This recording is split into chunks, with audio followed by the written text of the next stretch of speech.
They will never admit it out loud. Not to you, not even to themselves. But when the avoidant closes their eyes, when the noise fades, when no one is watching, they drift into a secret world, a world where love is safe, where closeness doesn't feel like suffocation, where the warmth they push away in real life becomes the very thing they crave in silence. They daydream about the very intimacy they swear they don't want. They picture love, the kind that heals, the kind that holds, the kind they believe is too dangerous to touch. And yet, even in those fantasies, their fear lingers, because in the real world, love demands presence, love demands risk, love demands letting someone in. And that is what terrifies them most. The fantasy of perfect safety. Thousands of avoidants live double lives. Not the kind you can see, not affairs, not secret families, but inner lives, fantasy lives. In their imagination, they create love stories that look nothing like the coldness they project. You see distance, you feel withdrawal, you experience rejection, but inside them, they are imagining the very opposite. They imagine being cherished. They imagine giving everything they withhold. They imagine being loved in a way that feels secure, gentle, unchallenging, and absolutely safe. Because that's the key, safety. Avoidants crave safety more than anything. Their nervous system has taught them that closeness equals danger, that intimacy equals suffocation, that love equals loss. So in their fantasy world, they rewrite the rules. Here, intimacy is not dangerous. Here, love does not mean engulfment. Here, closeness does not require them to betray their own need for distance. It's why their daydreams feel so powerful, because inside their mind, they get to have both. Connection without fear, closeness without risk. But here's the paradox. The very thing they dream of is the very thing they sabotage in real life. Why? Because in fantasy, there is no threat. The other person is idealized, safe, predictable, unreal. But in reality, love requires vulnerability. And vulnerability is the one thing they were taught to avoid. Think about it this way. An avoidant can lie next to you in bed, cold, distant, unreachable.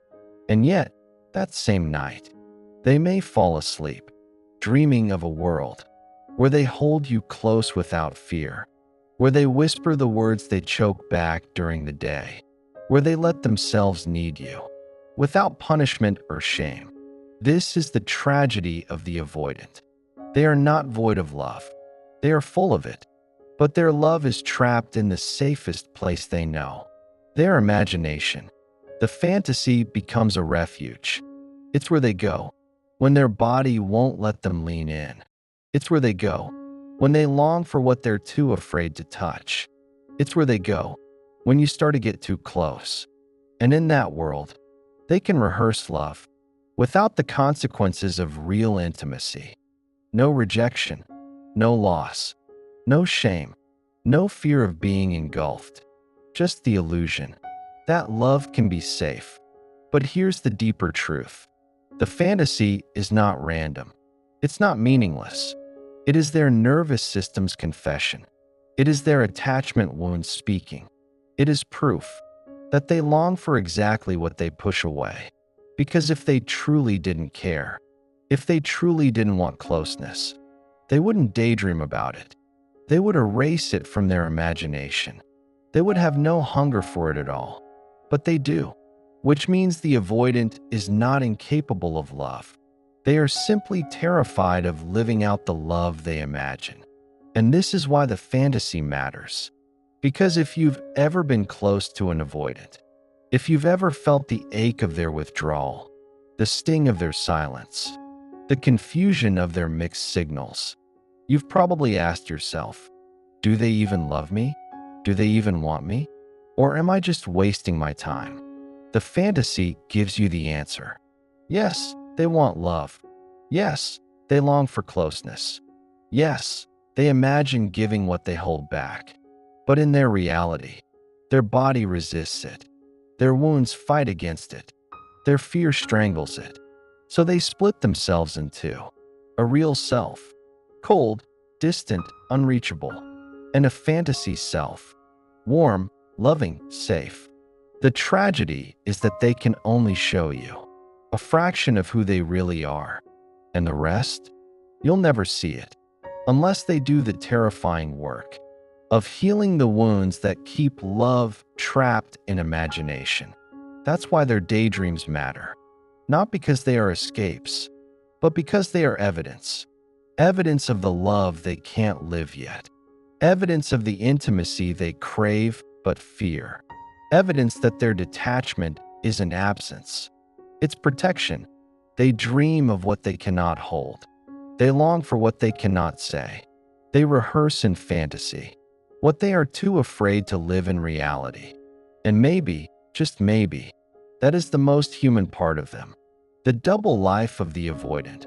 What they imagine versus what they show. On the surface, the avoidant looks simple, detached, disinterested, unmoved. They roll their eyes when romance gets too heavy. They pull away when emotions rise too high. They retreat into silence when you ask for closeness. It feels like they don't care. It feels like they are incapable of depth. It feels like they're made of ice. But that's only one life, the visible one.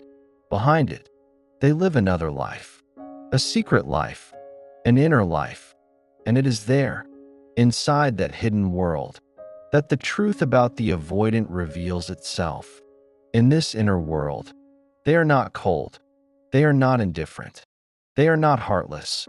They are full of yearning. They imagine warmth. They play out scenarios where love feels effortless. They picture holding someone without panic.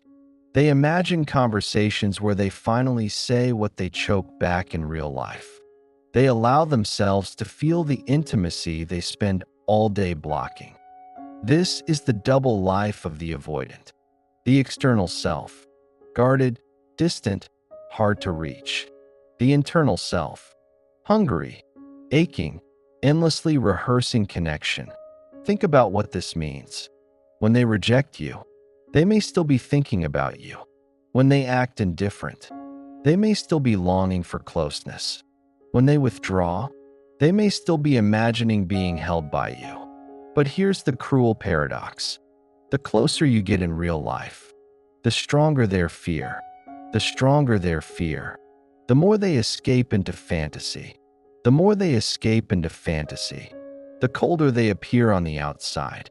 So you experience the mask, while they hide the longing. You see the wall, but they feel the ache. You feel abandoned, while they secretly imagine the very love they deny. This creates one of the most painful dynamics in relationships with avoidance. Because on your side, you're left questioning yourself. Why do they push me away? Why don't they show me love? Why does it feel like I'm the only one trying? While on their side, they're battling a private contradiction. I do want love. I just can't handle the risk. I imagine giving everything. But if I do it in reality, I'll lose myself. And so, they live in two worlds at once. The world they show, and the world they hide. It's almost like a performance. The outer self plays the role of control. Stoic, unmoved, independent. The inner self plays the role of confession. Dreaming, yearning, quietly admitting what they can't voice. But the performance takes a toll. Because deep down, they know the truth. Their inner and outer selves are split, and that split creates suffering. They know they want more. They know their detachment isn't the whole story. They know their fantasies are proof of something deeper, but they're too afraid to close the gap. This is why avoidance can feel so confusing, because when you're with them, you're not dealing with oneself. You're dealing with two: the self that fears intimacy, and the self that longs for it. The self that runs from closeness, and the self that dreams of it at night, the self that says, I don't need you, and the self that quietly whispers, don't leave me.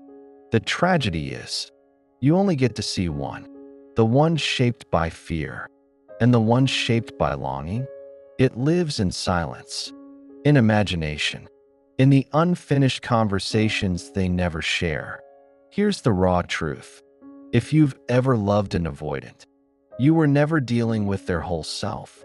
You were only given fragments, pieces, slivers, a carefully managed part of them that kept you at just enough distance to feel present but never truly close.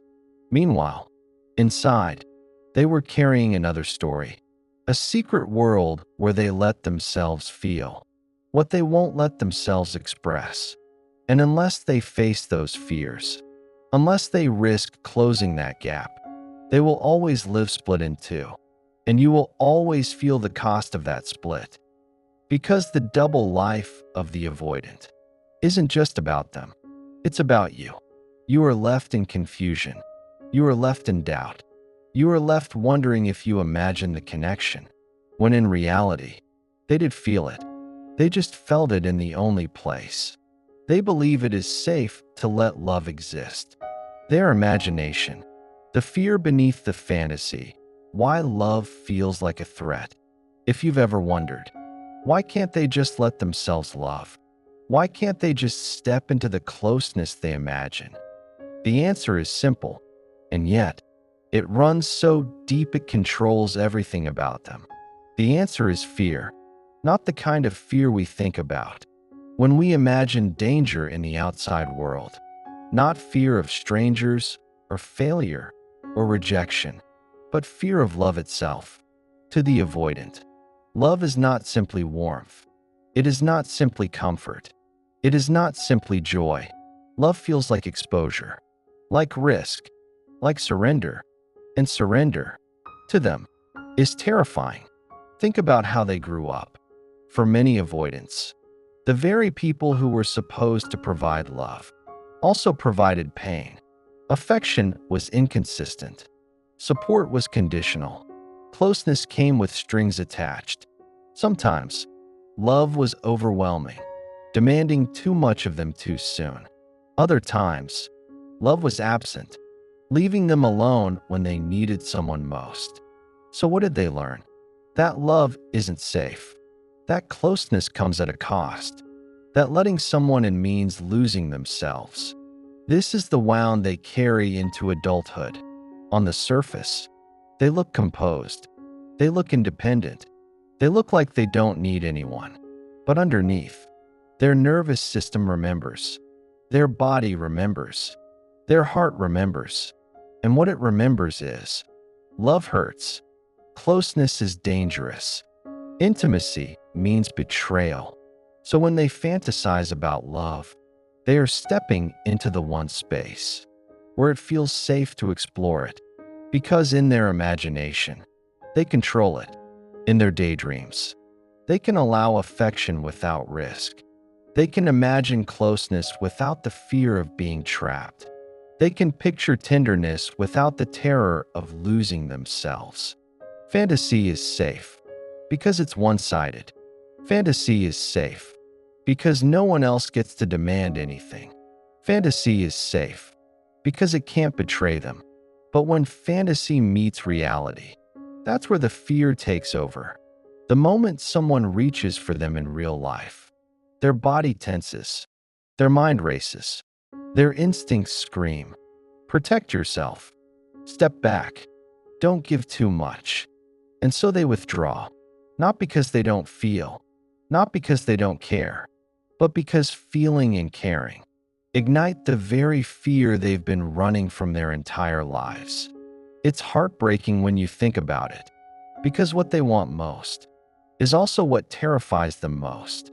They want to be known, but being known feels like being exposed. They want to be loved, but being loved feels like being trapped. They want to let you in, but letting you in feels like losing themselves.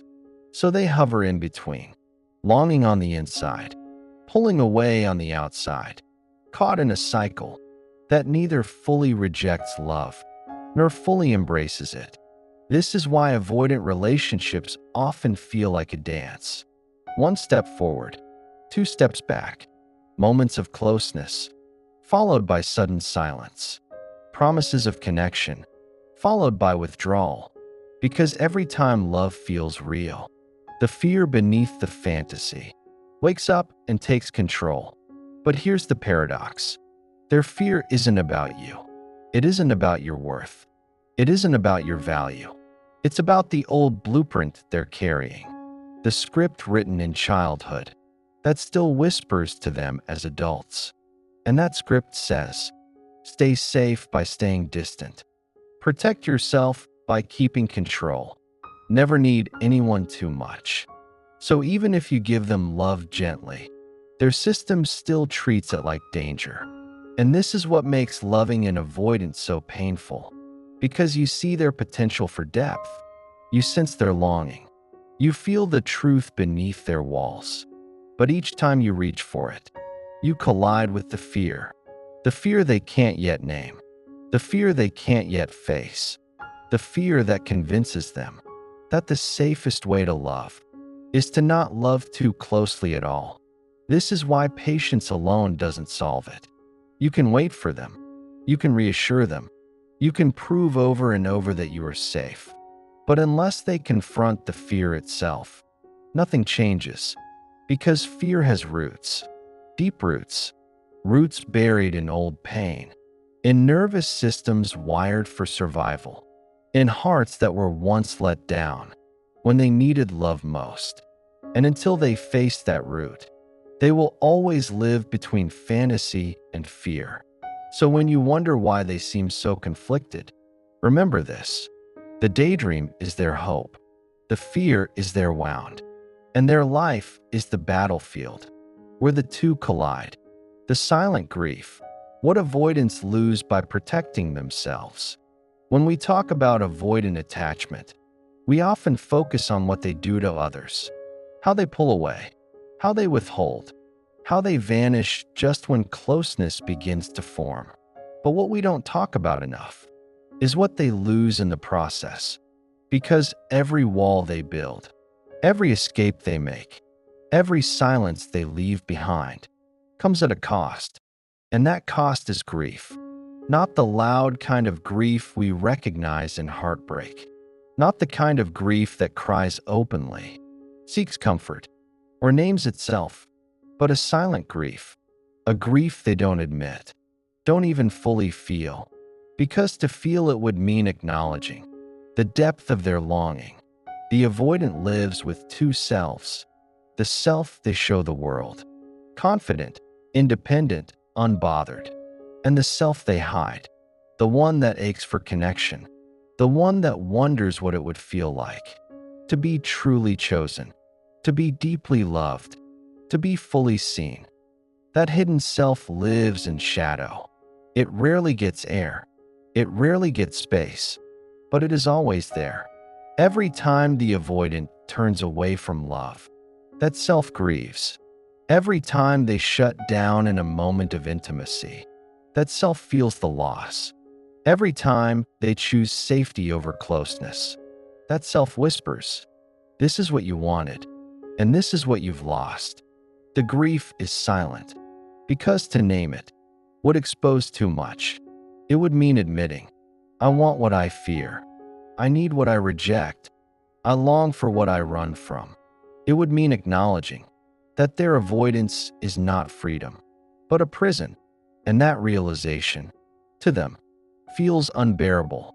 So they carry their grief quietly, in the way they stay up late scrolling, looking at lives where love seems effortless, in the way they linger on a text thread, hovering over words they'll never send, in the way they replay moments in their head, the hug they pulled away from, the I love you they didn't say back, the conversation they cut short. Each of these moments leaves a residue, and that residue is grief. What makes this grief so heavy is that it compounds over time. It isn't one heartbreak. It isn't one relationship. It is years of unfinished connections, years of friendships that could have been deeper, years of romances that almost bloomed. It is a trail of almosts and what ifs. And the avoidant carries them all, not loudly, not in tears, but in silence. Imagine what it feels like to secretly want what you won't let yourself keep, to long for closeness, but push it away the moment it arrives, to crave love, but only allow it in your imagination. That is the paradox of the avoidant life, and it is soaked in grief. Here's the thing. Avoidants don't escape pain by avoiding love. They simply choose a different kind of pain. Instead of the pain of rejection, they live with the pain of loneliness. Instead of the pain of conflict, they live with the pain of disconnection. Instead of the risk of heartbreak, they live with the certainty of longing. This is the trade-off. This is the cost. This is the silent grief. And sometimes it leaks out in the way they laugh too quickly when someone asks about relationships, in the way they say, "I don't really need anyone." But their eyes betray a different story, in the way they shut down conversations about love, because it touches the bruise they don't want to admit is still sore. The grief is always there, lurking beneath the surface, a weight they've learned to carry, without ever naming. This grief is not only about relationships, it's about identity, because every time they choose distance, they reinforce a story about themselves, that I am better off alone, that I am too much for others, that others are too much for me. But beneath that story is another truth they can't quite silence, that I want to belong, that I want to be chosen, that I want to matter. The silent grief is not just about missing other people. It's about missing the version of themselves that could have been free to love. And this is why avoidance sometimes seems sad, even when they don't admit it. Because beneath the independence, beneath the confidence, beneath the polished exterior, there is a soul carrying the weight of what never happened. The conversations they didn't have, the hugs they didn't give, the words they never said, unfinished moments that echo quietly, but constantly. That echo is grief. Here's the tragedy. The very walls they build to protect themselves become the source of their sorrow. They think they are choosing safety. They think they are avoiding pain. But in truth, they are trading one kind of heartbreak for another. Not the heartbreak of being left, but the heartbreak of never being fully held. Not the heartbreak of rejection, but the heartbreak of never being fully chosen. Not the heartbreak of loss, but the heartbreak of never letting themselves truly love. And the world rarely sees this, because the avoidant won't cry in front of you. They won't tell you they miss you. They won't show you the ache. Their grief is private, hidden, silent. But make no mistake, it is real, and it is heavy. So when you feel the sting of their distance, remember this. It isn't just you who loses. They lose too. Every time they walk away, a part of them grieves. Every time they protect themselves, a part of them breaks. Every time they silence their heart, a part of them is left behind. That is the hidden truth of avoidance. They aren't escaping pain. They're simply carrying it in silence. The way through. Can the avoidant learn to love without fear? We've seen the illusion. We've seen the shield. We've seen the longing. We've seen the silent grief. And now comes the question that matters most. Can the avoidant learn to love without fear? The answer is not simple, because healing avoidant attachment is not about snapping fingers, not about quick fixes, not about a sudden breakthrough. It is about unlearning a lifetime of defenses. It is about challenging the very strategies that once kept them safe. It is about walking straight into the fire of everything they once avoided. And that takes time. At the root of avoidance is fear. Fear of being too much. Fear of being abandoned. fear of being seen. In all their raw humanity, the avoidant learned early that closeness came with risk, that love was unpredictable, that vulnerability could wound. So they built distance as their armor. And for years, that armor worked. It protected them. It gave them control. It made them feel safe. But now, that same armor keeps love away. So the way through begins with awareness, with the realization. This armor I built to protect myself is now the very thing that keeps me lonely. That awareness is not comfortable, but it is necessary, because once they can see that their walls are costing them more than saving them, change becomes possible. The next step is learning to sit with discomfort. For the avoidant, closeness feels threatening. Intimacy feels overwhelming. Love feels dangerous. So healing means practicing what they fear, but in small, steady doses. It means staying in the conversation a little longer than they want to. It means resisting the urge to disappear when they feel crowded. It means letting someone hold them, even when their body tenses to pull away. These moments may feel unbearable at first, but each time they stay, each time they lean in, they teach their nervous system that intimacy does not equal danger. But healing doesn't happen alone. Avoidants need safe relationships to rewrite their patterns.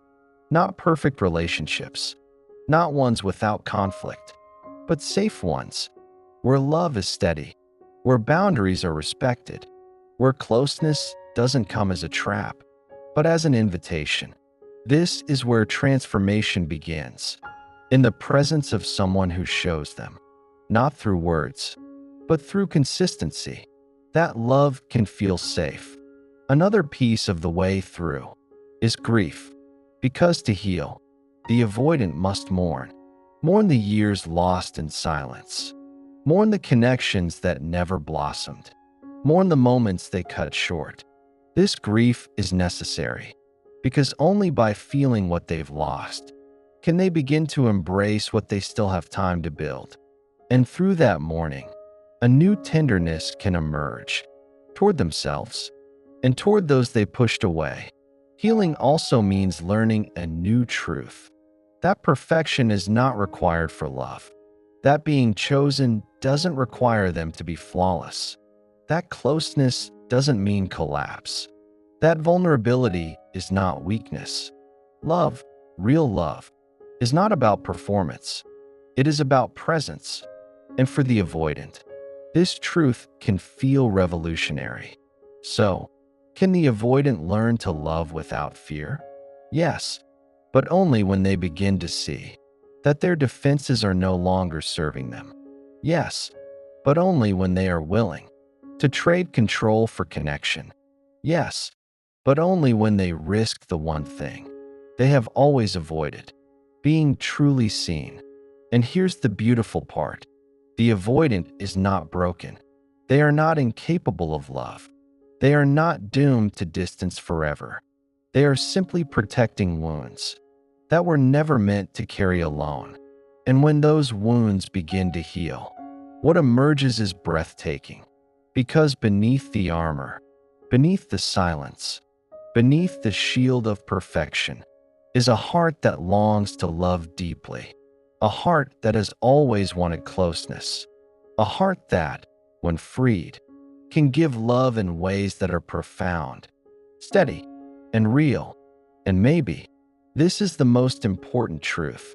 The avoidant does not need to become someone else to be loved. They only need to learn that they are already worthy, already enough, already lovable, exactly as they are. That realization is not quick. It is not easy, but it is possible. And when it comes, the avoidant no longer has to choose between safety and love. They can have both. And so, the way through is not about tearing down every wall at once. It is about opening the window just a little and letting love in, one breath at a time. Because intimacy isn't about losing yourself. It's about finally coming home to yourself in the presence of another. And that, for the avoidant, is the healing they've been searching for all along. If this message resonates with you, whether you've loved an avoidant or recognize yourself in these words, remember this: healing is possible, love is possible, you are possible, and sometimes just hearing these truths is the first step toward change. If you found something meaningful here, share this video with someone who might need it. And if you want to keep exploring the hidden world of attachment, consider subscribing so you don't miss the next story waiting to be told.